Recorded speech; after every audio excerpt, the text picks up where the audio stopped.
수심이 얕은 바다에는 1년 내내 난류가 흐른다. 그래서 이곳은 오래전부터 양식업이 발달했는데 전국에서 수하식 양식이 가장 많이 이루어지는 곳이기도 하다.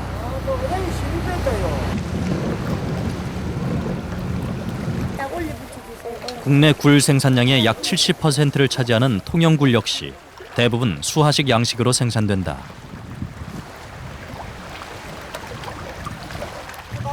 지난해 채취한 어린 굴을 굴이나 가리비 껍데기에 붙여 6, 7개월간 간이 양식장에서 단련시킨 뒤 이듬해 5월경 바다에 내려 양식하는 것이다. 대량 생산이 가능한 수하식 굴. 종폐를 내리고 나면 그해 가을부터 다음해 봄까지 수확이 이루어진다.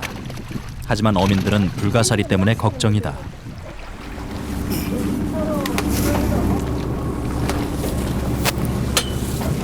바다 밑에 닫으면 이 땅에 닫아가지고 이 불가사리에 나와서 연기부터 해서 빨아먹어 버립니다. 이것을 전부 다 빨아먹어가지고 이 빨아먹어 이것만큼 이불 떡도 버립니다.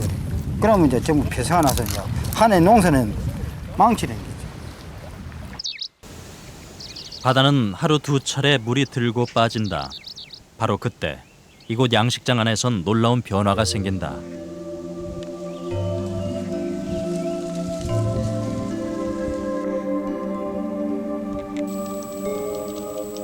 조수 간만의 차가 약 2m인 통영바다. 물이 빠지고 양식줄이 내려오면 바닥에 있던 불가사리들이 기다렸다는 듯 양식줄에 다가간다. 불가사리 한 마리가 하루에 섭취하는 홍합의 양은 10여 개. 1년에 약 10kg의 어패류를 먹는다. 이런 바닷속 상황을 잘 모르는 어민들은 불가사리의 습격에 늘 불안하기만 하다.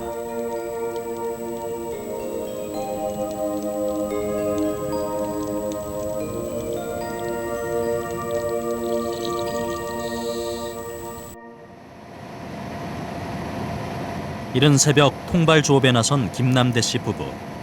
포구에서 20분 거리의 앞바다에 나가 전날 내려놓은 통발을 걷어올리고 있다. 노래미와 장어가 주로 잡히는 시기지만 올리는 통발마다 고기는 보이지 않고 불가사리만 가득하다. 올해 들어선 내내 비슷한 상황. 잡히는 것은 어린 게와 잡어 몇 마리뿐이다.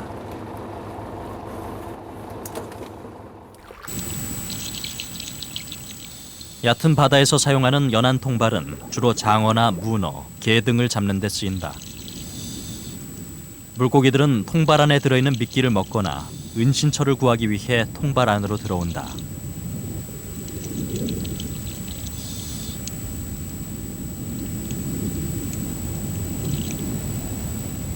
이 통발 역시 대부분의 다른 통발과 마찬가지로 불가사리만 가득하다. 끼를 먹어서 배도 주고 고기가 이제 먼저 들어가 있으면 불가사리 들어가기 전에 고기가 제대로 활동을 못해 이 안에서. 그런 게 이제 죽어버리지. 그리고 또 저것도 또 먹을 수도 있고. 시간이 많이 걸립니다. 이 평소시 뭐 10분 할 작업을 이 불가사리가 많이 들면 한 30분 경과로 하는 셈입니다. 잡히는 것의 대부분이 불가사리이긴 하지만 조업을 포기할 수는 없다. 그래도 이번엔 운 좋게 큼직한 낙지 한 마리가 올라왔다. 부부가 하루에 들어올리는 통발은 약 300개. 그중 쓸만한 고기가 올라오는 통발은 50개도 되지 않는다. 통발에 들어가는 미끼의 가격도 만만치 않다. 20kg에 15,000원가량. 불가사리가 먹을 확률이 높지만 혹시나 하는 기대감으로 다시 통발을 내린다.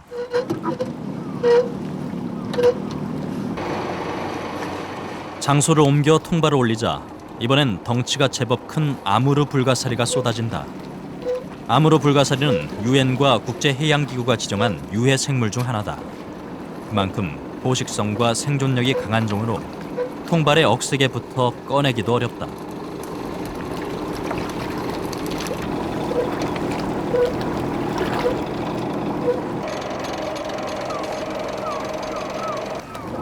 이건 지쳐서 뭐 불가사리한테 막 하루 어장 이거 통발 뿌려 놓으면 불가사리가 뭐 통발 한 것을 뿌리니까 뭐 희망이 없습니다. 희망이 없어요. 반나절 동안 쉼없이 일하고 약 15만 원 정도의 수입을 올렸다. 기름값 등을 제외하면 남는 것이 없는 상황. 하지만 당장의 수입보다도 더 걱정되는 것이 있다.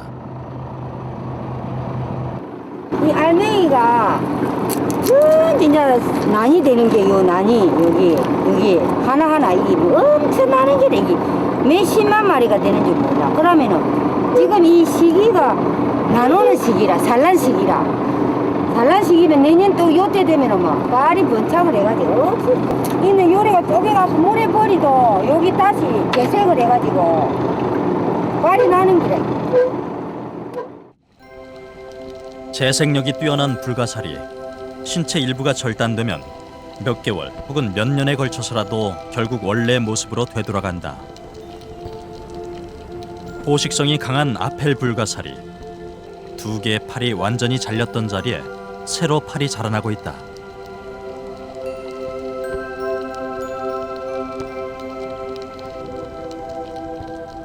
팔 중간 부분이 잘린 경우도 재생에는 문제가 없다.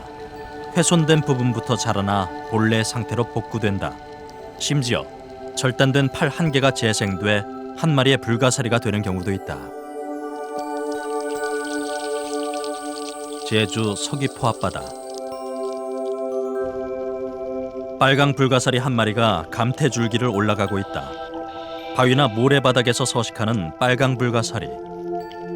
이처럼 감태를 오르는 일은 평상시에는 하지 않는 행동이다. 바로 옆에 다른 녀석도 함께 따라오르고 있다. 약 1시간 후 감태 정상까지 오른 빨강 불가사리.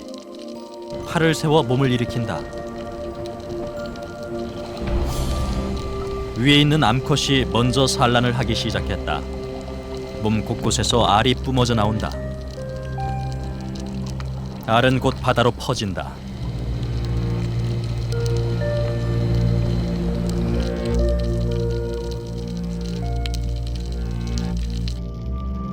곧이어 아래쪽에 있던 수컷이 정액을 방사한다.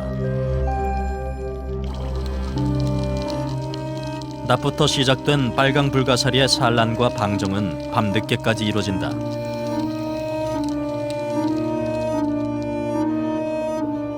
불가사리는 대부분 암수 딴 몸으로 체외 수정을 한다. 암수가 나란히 서서 산란과 방정을 하는데 물속에 흘려보낸 알과 정자는 물결을 타고 만나 수정을 하게 된다.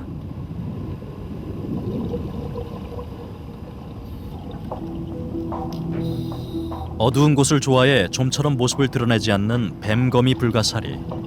웬일인지 오늘은 뱀거미 불가사리들이 한 곳으로 집결하고 있다.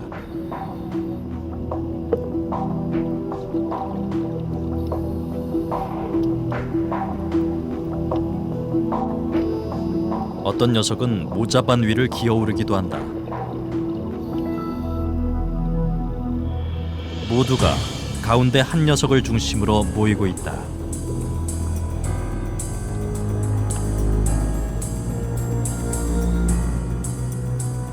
밑에 있는 한 녀석이 뿌연 액체를 뿜어내자 곁에 있던 다른 불가사리들도 일제히 행동을 따라한다.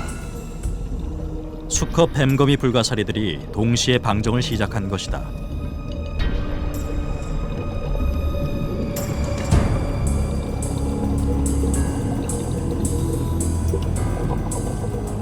그러자 높은 데 있던 녀석이 벌떡 일어나 자세를 잡는다. 불가사리의 산란을 눈치챈 물고기들이 주변으로 모여든다. 뱀거미 불가사리 암컷이 산란을 시작한다.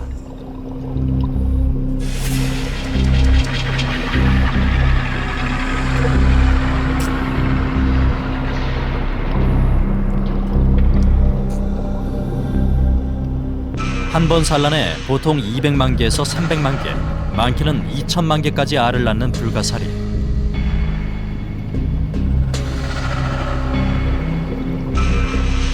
물고기들이 기다렸다는 듯 알을 먹어 치우지만 물살을 타고 흘러가는 알이 훨씬 더 많다.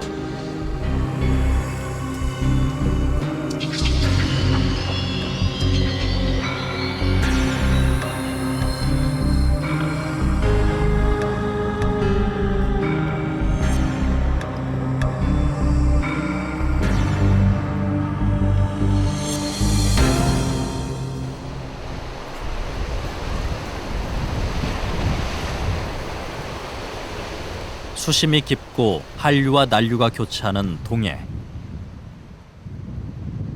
철 따라 다양한 고깃대들이 모여들어 한때는 세계 4대 어장의 하나인 북태평양 서부 어장의 중심 해역으로 꼽힐 정도로 어족 자원의 보고였다. 하지만 최근 해가 거듭될수록 동해의 어획량은 급격히 줄어들고 있다.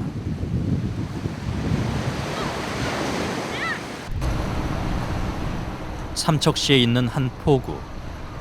조업을 마치고 돌아온 배들로 북적인다.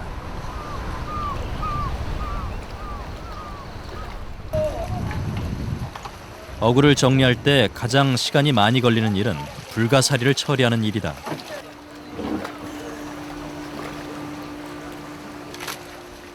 이 바다의 적이라요, 저. 이곳 동해 어민들도 서해나 남해 어민과 다를 바 없이 불가사리 때문에 골치를 앓고 있다. 가에는 이런 불가사리가 많이 잡힌다고. 바다의 모래 땅에는 저런 불가사리고, 가에 일종 공동어장 안에 들어가면, 가에 들어가면 이런 불가사리가 있어요. 일종 공동어장에 바닷속 바닥을 온통 뒤덮고 있는 별불가사리. 숫자를 셀 수 없을 정도로 그 양이 엄청나다.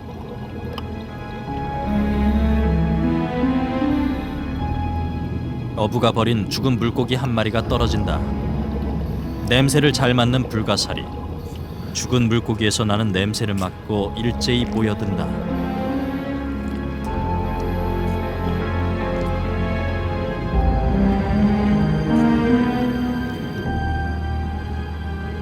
이들의 먹잇감이 되는 것은 죽은 물고기만이 아니다. 별불가사리가 자신보다 몇 배나 큰 해삼을 먹고 있다. 해삼은 부드러워 불가사리들이 쉽게 흡착해 먹을 수 있다. 부드러운 먹이만 찾는 것은 아니다. 성게도 불가사리의 좋은 먹잇감이다. 팔에 수가 30여 개인 문어다리 불가사리. 성게 2마리를 쫓고 있다.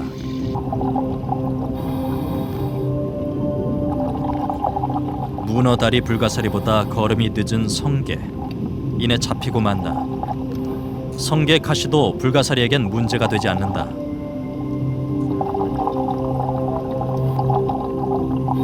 뒤처진 성게를 포획한 문어다리 불가사리. 앞서가는 성게를 계속 쫓아간다. 한 번에 2마리의 성게를 잡으려는 것. 팔이 많은 문어다리 불가사리이기에 가능한 일이다.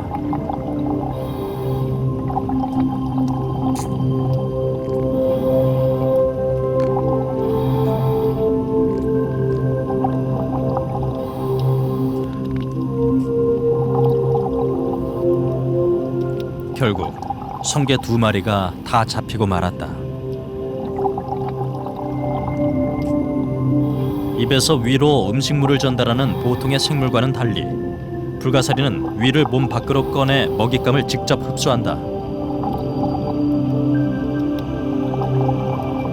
6시간. 가시투성이던 성게는 껍데기만 남았다. 성게 빈 껍데기는 집게의 몫이다. 부러진 성게 가시의 밑부분을 뜯어먹는 집게.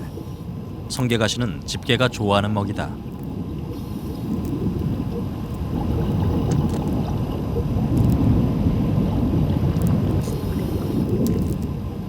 성게 가시를 다 떼어먹은 큰 집게가 어디론가 향한다. 좀 전에 함께 먹이를 먹던 작은 집게에게 다가가는 큰 집게. 2 팔로 잡자 작은 집게가 도망치기 시작한다.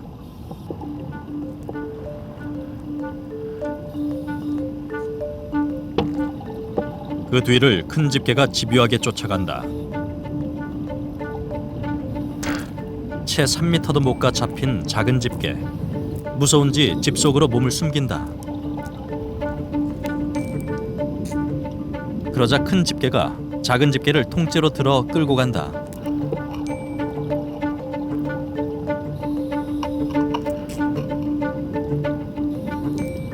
작은 집게를 끌고 모자반 숲 너머로 유유히 사라지는 큰 집게.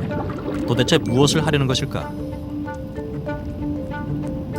작은 집게가 도망가기를 그만두고 큰 집게에게 다가간다. 뭔가 신호를 주고받는 두 마리. 곧이어 큰 집게가 작은 집게에 몸을 껴안는다. 포식이 아닌 짝짓기를 위한 추격전이었다. 둘의 포옹은 약 30분 동안 이어졌다.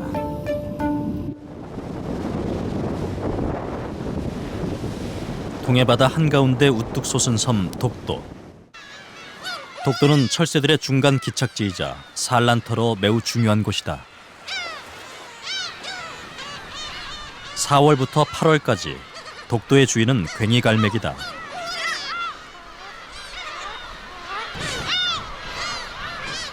번식을 위해 독도를 찾은 괭이갈매기. 한 배에 2-3개의 알을 낳고 독도 해안의 풍부한 먹이로 어린 새끼를 키운다.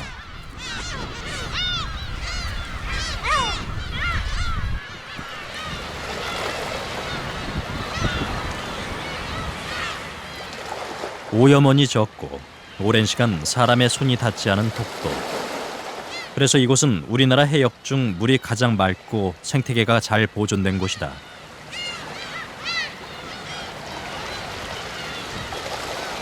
과연 이 독도 바다에도 불가사리가 있을까? 수심이 얕은 곳에선 불가사리가 거의 보이지 않았다.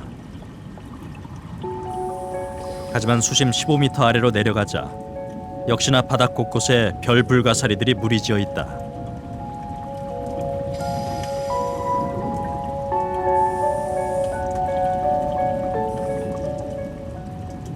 바다의 상록수라 불리는 대황.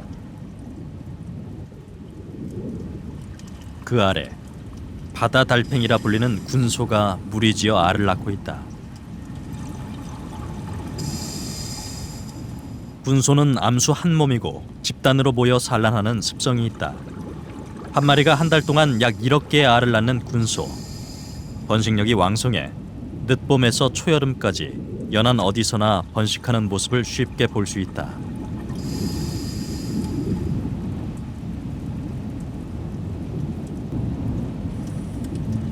군소 한 쌍이 무리를 떠나 바위 위에서 산란을 하고 있다.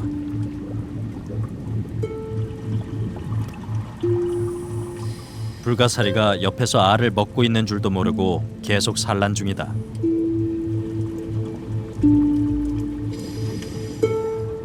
산란이 끝나자 불가사리가 알덩어리를 아예 바위 밑으로 떨어뜨리고 본격적으로 먹기 시작한다.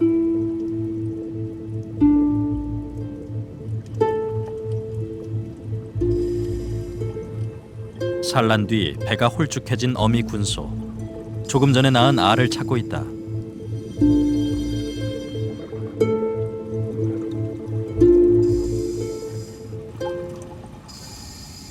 (6월) 초 번식기를 맞은 오징어가 널찍한 바위 밑에서 산란 중이다.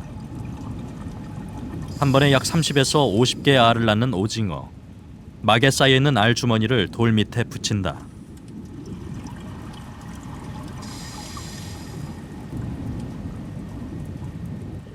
불가사리들이 오징어 알 포식에 나섰다. 불가사리가 가장 좋아하는 먹잇감. 접근하기 쉽고 고단백질로 영양가가 높은 데다 먹기에도 좋기 때문이다.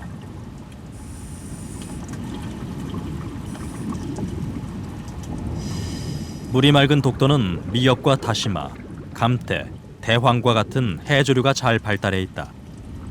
그래서 이곳에선 다른 곳에서 흔히 볼 수 없는 자연산 전복을 쉽게 찾을 수 있다. 전복 역시 불가사리가 매우 좋아하는 먹잇감이다. 별불가사리 한 마리가 전복 사냥에 나섰다. 천천히 다가와 전복을 제압하는 순간 전복이 껍데기를 돌려친다.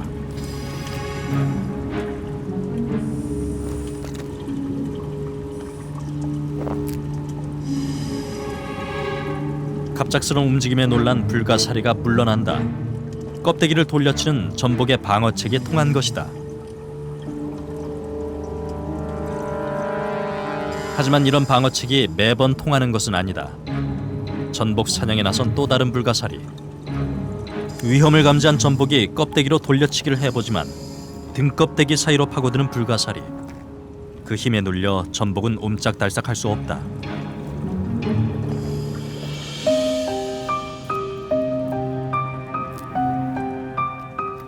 전복을 제압한 불가사리가 전복을 감싸 안았다.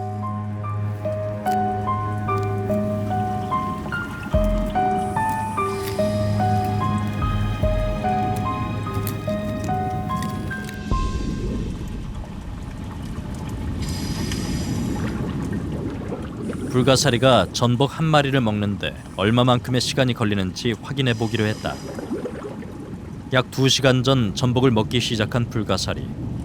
확인해 보니 전복은 이미 죽었지만 아직 거의 먹지 못한 상태였다. 불가사리를 원래 자리에 내려놓자 용치 놀래기들이 다가와 전복을 노린다.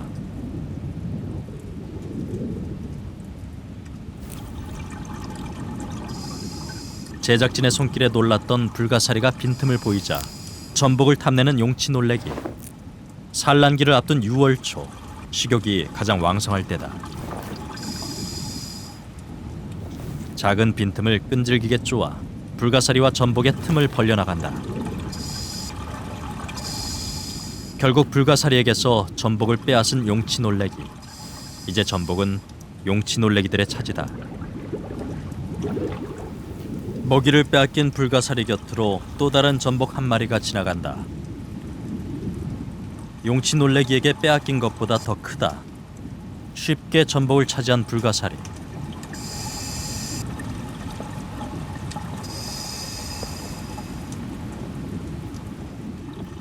다른 불가사리 2마리도 위와 아래에서 동시에 다가온다.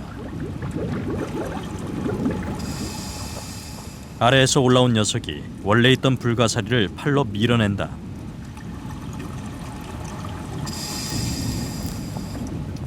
전복을 차지하고 있던 녀석이 순순히 비켜난다.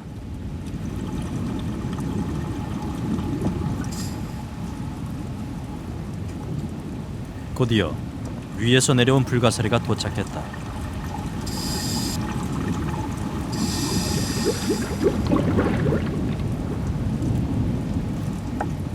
그러자 2번째 녀석도 순순히 물러난다. 치열한 접전이 벌어질 줄 알았는데 자연스럽게 양보하는 불가사리들. 그들만의 서열이 있는 것일까?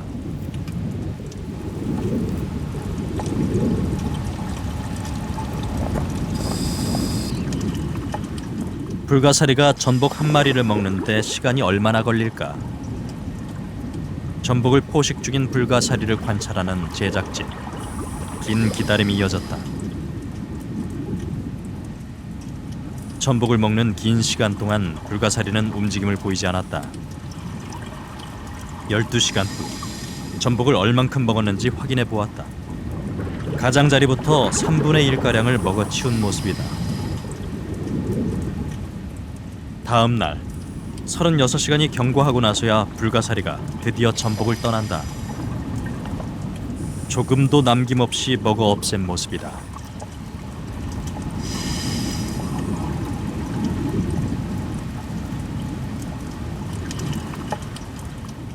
망상어가 새끼를 낳고 있다. 일반 물고기와 달리 체내 수정을 하는 망상어는 한 배에 10마리에서 30마리 정도의 새끼를 낳는다. 망상어 암컷은 몸 안에서 알을 부화시켜 5, 6개월간 새끼를 뱃속에서 키워 몸 밖으로 내보낸다.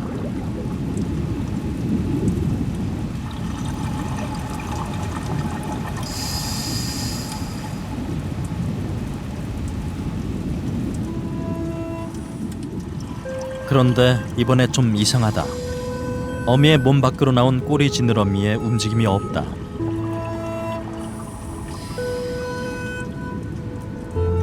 어미 뱃속을 나온 새끼 망상어. 헤엄을 치지 못하고 바닥으로 곤두박질 친다. 사산이다. 어미 망상어는 계속해서 죽은 새끼들을 쏟아낸다. 이유를 알 수 없지만 어미의 뱃속에서 이미 죽은 녀석들이다.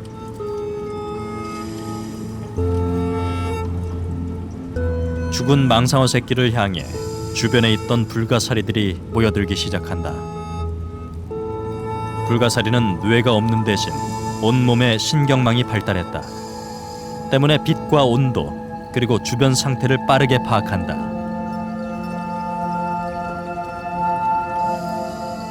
죽은 망상어 새끼를 향해 불가사리들이 모여든 시간은 채 10분이 되지 않았다. 도우손 햇님 불가사리가 별 불가사리를 잡아먹고 있다. 불가사리는 주변에 먹잇감이 부족하면 동족 포식도 한다.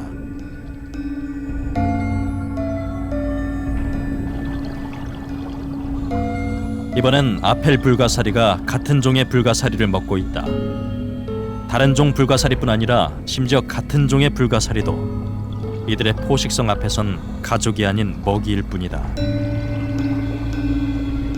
불가사리의 동족 포식은 촬영 기간 중 바다 곳곳에서 흔하게 목격됐다.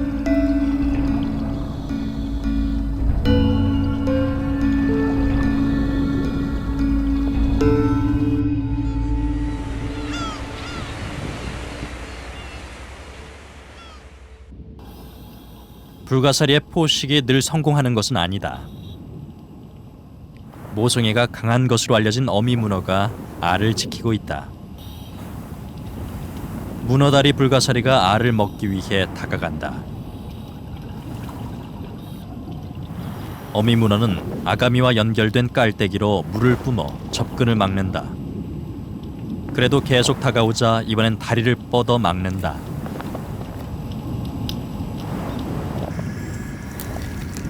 하지만 포기하지 않는 문어다리 불가사리. 결국 어미 문어가 다리로 집어 문어다리 불가사리를 내팽개친다.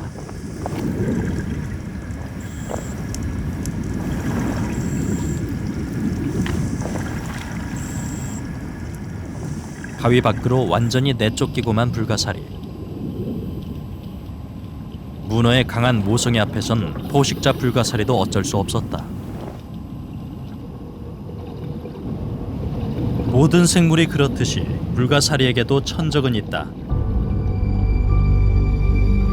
나팔고둥이 그것이다.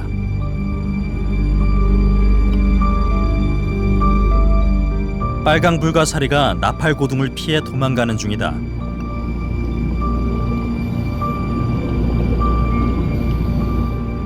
바로 그 뒤를 나팔고둥이 쫓아간다. 2미터도 채 못 가 나팔고둥에게 팔 한 개를 잡히고 만다. 이어서 나팔고둥이 딱딱한 껍데기로 빨강 불가사리를 눌러 제압하기 시작한다.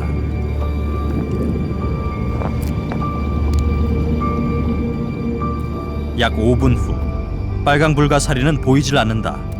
그 짧은 시간에 다 먹었을까? 나팔고둥을 들어 안을 확인해보니 빨간 불가사리는 몸이 완전히 구겨진 상태로 나팔고둥의 몸속에 들어가 있었다. 하루에 불가사리 한 마리 이상을 잡아먹는 나팔고둥. 우리나라에 있는 유일한 불가사리의 천적이다.